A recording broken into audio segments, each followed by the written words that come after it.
All right, friends, welcome back to our conversation on ways to talk about stewardship, to fuel the mission of your church or ministry with the gifts of the people who participate in mission with you. And this is the November session.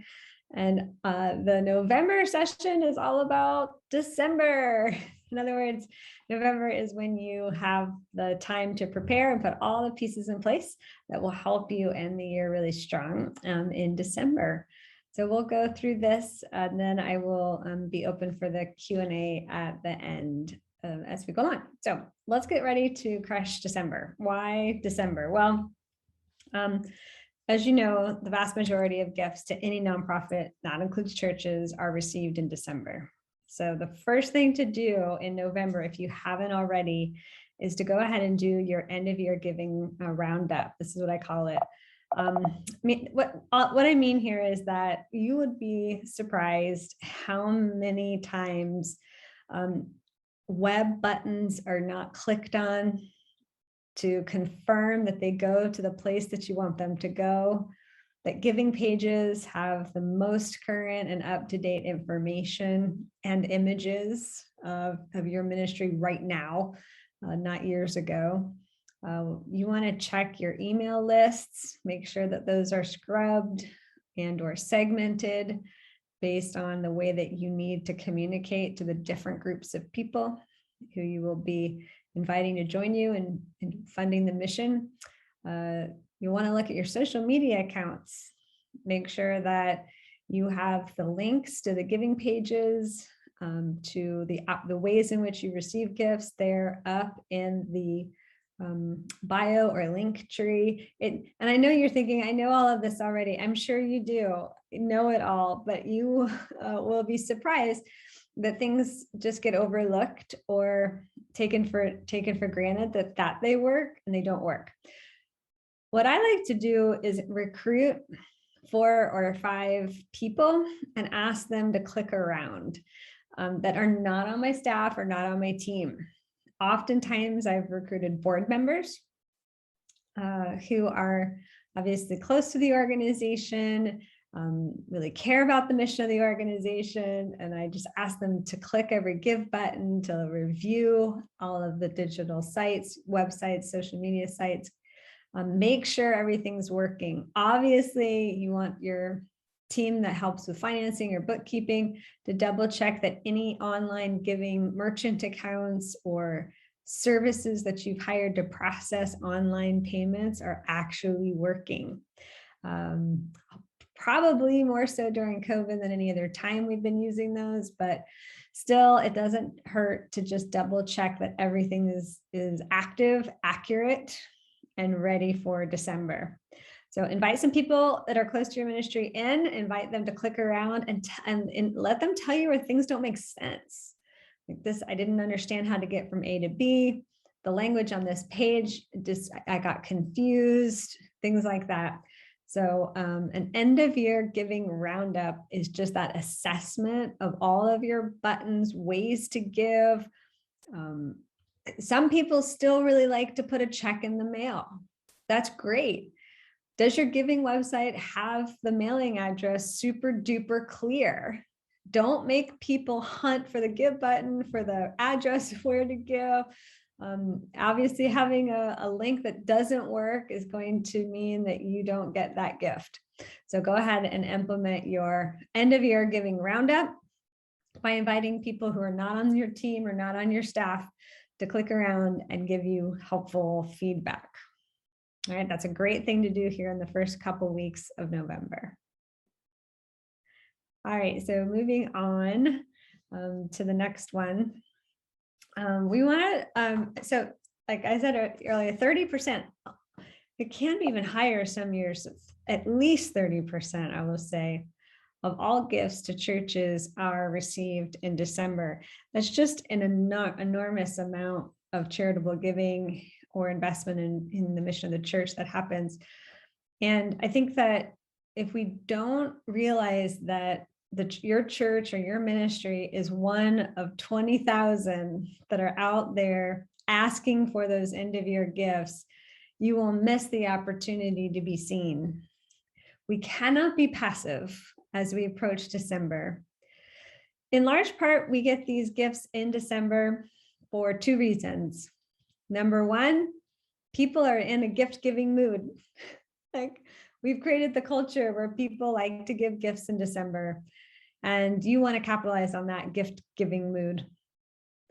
The second reason is just a practical one. For many people, gifts are able to be counted toward a tax deduction if they're given by December 31st at 11:59 p.m. So a lot of people are just trained to think about the way that they give money in December. So if any of you have had at your church, like a Financial Peace University or Good Sense from Willow Creek, are two that I know do this, but they actually coach and train in those training environments for disciples to hold all the requests for giving that you get and then put them on the table in December and make decisions so that you are intentional about your giving and that you're giving the full 10% of your tithe, but you're not giving it away to places that are emotionally like a trigger, a reaction. I'll just give this money away. So if people are being trained to give in December, practically, spiritually, by their financial advisors, we have to be ready to be a person or ministry, church at the table, also asking in December. So that's just a little bit of the thing here is what you should do in December. Be very active, be very active, be very intentional, and be in the visible space of people who are giving in December. All right. So another thing you should be doing in December, besides being active, is leveraging what is now really being called a giving day. This started a long time ago, man, probably 10, 15 years ago now, it feels like, by people who were frustrated by the consumerism of Black Friday. So the day after Thanksgiving, that was focusing on major sales in retail stores, physical retail stores, that got people out and buying. So then there was Cyber Monday, when the Amazons of the world and the tech companies released big sales just to keep that consumerism going. And so some philanthropic people got together and created Giving Tuesday. So Giving Tuesday was the first effort at a giving day, and that occurs to this day. It occurs on the Tuesday after Thanksgiving. The Giving Tuesday website's a great website. They have tons of free materials on how to successfully design and execute a giving day. But the power of a giving day is the idea of communicating a very specific goal and then encouraging participation. So in general, a giving day for a church or for a ministry is going to focus on participation. Can we get 80% of our people to make a gift of any size on giving day? And giving days work when they are inspiring, when they are extremely contextual and relevant to the ministry that you lead or the church you serve. And they're also updated every single hour, if not more. So a really good giving day is going to push out 3 to 5 emails during the course of 8 a.m. and 6 p.m. with social media updates happening all day long. And it really is meant to call the community out, to get people doing something together. We've all seen in the world those fundraising thermometers where there's kind of like goals, $1,000, $5,000, and you reach the top, and it's so exciting when you get to $10,000. There's a ton of psychology behind this. It really does work, and it can be a beautiful way to tell stories. So every hour you're pushing out a story of how the church's people helped somebody not lose their home because they needed assistance for rent during a medical event, or how the church transformed a life of a foster child who needed a home, and how not only that child's life, but that family's life has been transformed in Christ. Gather your stories, get them together, and construct and design a giving day that helps people to feel like they're really part of something that begins and it ends very quickly and powerfully. And there is a ton of value in doing this early. Again, you can partner with Giving Day, Giving Tuesday, and hold yours on the same day. Or some churches like to pick a day that's just a few days later, like the first day of Advent, or another significant day in the life of your church. If you were founded in December or had a special event or milestone in your story as a church, pick that day. So it just has to have meaning for your church and your people, that they want to be a part of it. Again, there are phenomenal resources you can Google out there. Giving Tuesday, they have a ton of free planning resources. Just look around. My kids' school recently did a giving day. My university's done a giving day already here in late October, early November. So you'll see some good examples out there. They work, they're helpful.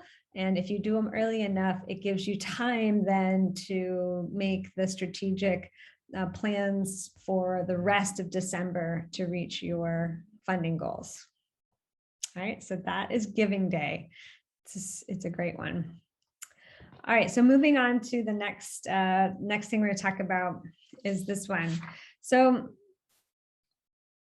usually by now in the year, you have a good perspective on what's the gap between what people have done and supported so far in the year and where you planned to be at the end of the year. So this really is based on the current year's giving plan. So if in 2020 people said, I'm going to tithe to the church and that's going to be $5,000, and that family or that person's only given $2,000, then there's a $3,000 gap. So you can focus on your current year to get people caught up and also to remind them of the commitments they made.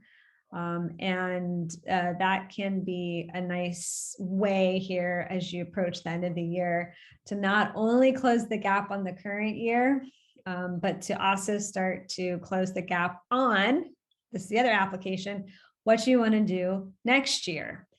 So if you currently have a budget that allows you to make an impact in ministry that reaches a certain mark, but next year you want to increase that reach by 10%, there's a gap. You need your people to rise to the occasion, make additional gifts in order to close that gap. So it's less important how you position the gap, and that'll be super contextual to the church you're leading or the ministry you're leading, but it is a very powerful and sticky way to help people realize that their gift makes a difference. There's a gap to close. We can't close that gap without you. So, and then make your ask in that space. This does require you to get specific. So you need to have the perspective and the support of your board or your elders on how you're going to present this information. But use the gap approach to help motivate people. People feel good when they succeed in closing a gap. Like, people want to cross the finish line in the race and win the medal. Like, it feels good. You're giving people an opportunity to be successful, to be a part of something, instead of just making a gift that goes into a fund that they never see and they don't know if it made a meaningful difference or not. Which I think from psychology, you totally get that. So that's an approach, the gap approach. And the next tip here is another way to think about asking. We call it MPI, but it's just another way to get specific, because way too often in ministries, church ministries, and other Christian ministries, we just are so vague about what we do and what it costs to do what we do. that people make gifts, but maybe not sacrificial gifts, or maybe not what they could give because they just don't have a reason to. There's no benchmarks. We haven't been specific enough with people.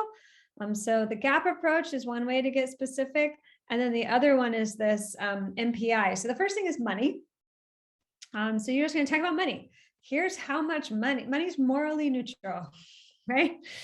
So we don't need to be afraid talking about it. Money, here's the money that we need to do what we need to do. The purpose. So you're not raising or asking for money so that you have more money. That doesn't make any sense. So you have to help people tie, okay, so here's the amount of money, let's say it's $100,000 that we would like to receive by the end of December, to the purpose for that $100,000. And it can go backwards or forwards. So backwards, the purpose could be, because this is our mission as a church, and during 2020, or 2021, what year is it? 2021, we have fed this many people and had this many new people come to Christ in our church, and or we've housed this many people, or we've been able to open up the word and teach this many people, whatever it is that your ministry or your church is focused on right now. And I say, like, in order to do that, we've needed, we need $100,000 to do that again next year. Or we needed 100,000 to do it this year, and we're only at 80,000 today. But again, you've got to say, I'm asking you for money, and it's got to be specific, this much money. Like, make sure you tell the purpose, like, what's the purpose of that money? What is the output of that, either input or output? Because then the I stands for the impact of that gift. So you don't want to just say, like, well, our purpose is to feed people because they're hungry because of COVID and loss of jobs and things like that. The impact is not that people got fed for a day. The impact is probably twofold. One, for disciples in a church, it's the fact that they're living into their calling as the body of Christ. Like Jesus told us to feed those who are hungry. We are living out our calling as the body of Christ. So you can insert your mission, but you are demonstrating to the world the good news of the gospel by feeding his sheep. What is the impact? How many people are you able to touch? How many, and I said this before, guys, nobody gives to needs. People give to life transformed. Needs are overwhelming. There's too many in the world for any of us to meet. But people do want to give to transform lives. So the I is, how are you articulating your impact with the gospel to transform lives? And the more specific and personal the story is, the more effective it's going to be. You can use that third person to talk about other stories, or you can use the first person as the pastor or the leader to say, this is why I lead this ministry. This is why I'm called here, because of this impact that we make.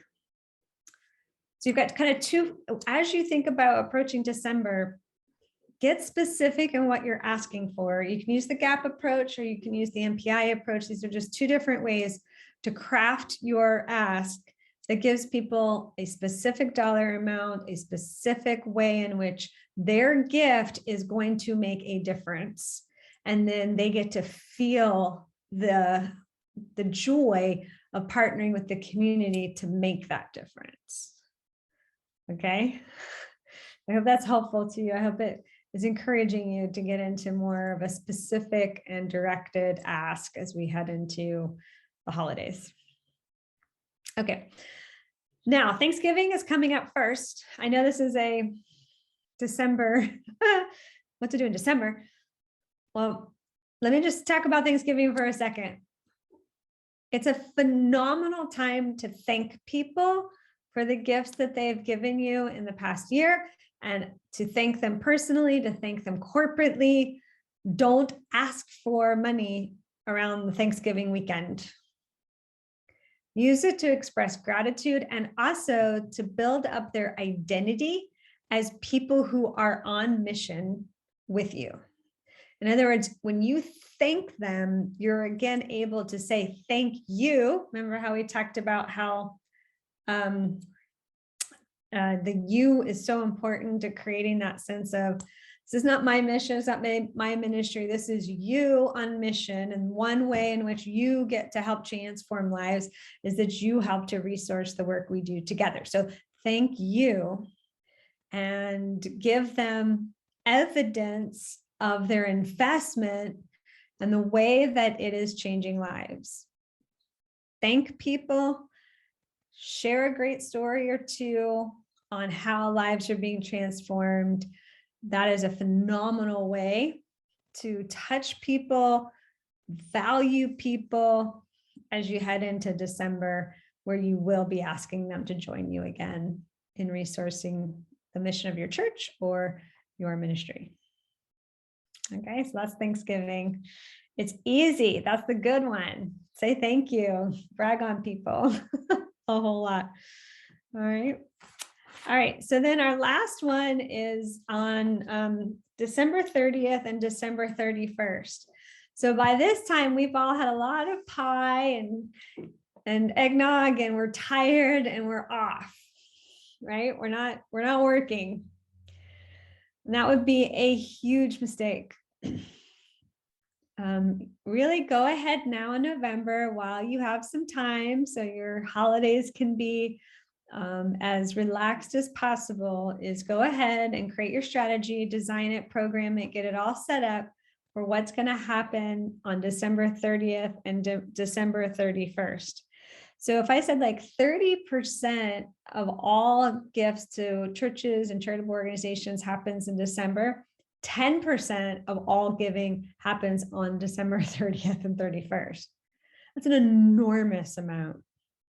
And it's mostly for all the people who are waited to make their charitable gifts.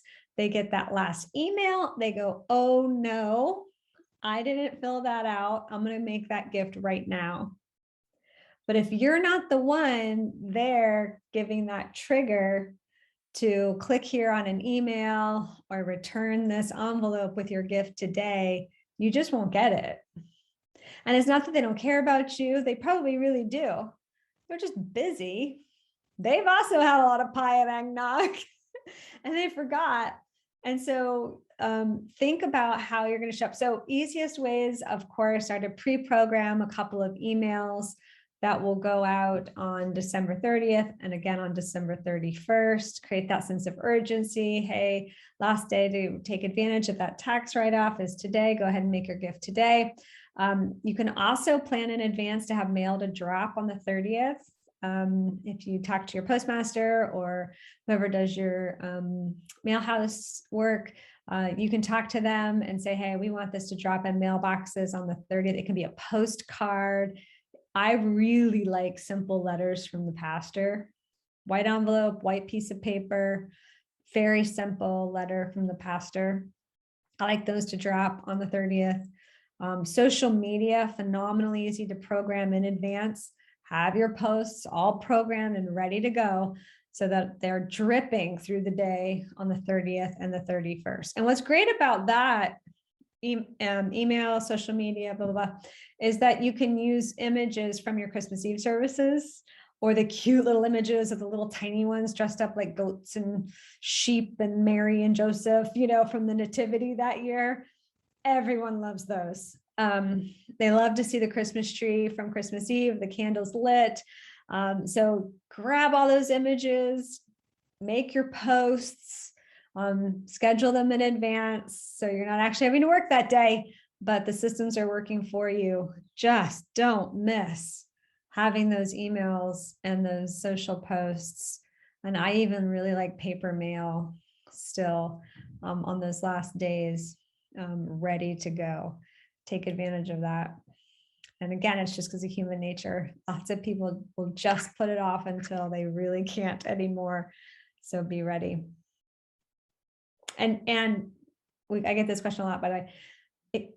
Your church does not have to receive or process any checks by December 31st for them to get their tax deduction. The letter simply has to be postmarked by the 31st. So the 31st this year is what day is that? Friday. That's good. That's a weekday. So they can put the letter in the mailbox Friday morning. It'll get postmarked Friday afternoon. Good to go. That counts for the charitable gift donation for 2021. Doesn't matter if it doesn't show up in the church mailbox until July 5th. Doesn't matter. It's not even going to get opened until the 7th or the 8th, because that's when the staff comes back. Totally fine. It will still meet the criteria for the tax deduction. All right. So those are my tips for how you should be using November to get ready for December. December is critical. For that end of year giving push. There are definitely things you want to optimize. Covered those today. We have a handout for you with lots more details on there, so you can just follow it like a guide, and people will be ready to join you in resourcing the mission of the church or the ministry that you lead. All right, so if you are just watching this on YouTube, then great, we're done here. I'm gonna end the recording, and then I'll take questions from the folks that are here. All right, thanks everybody.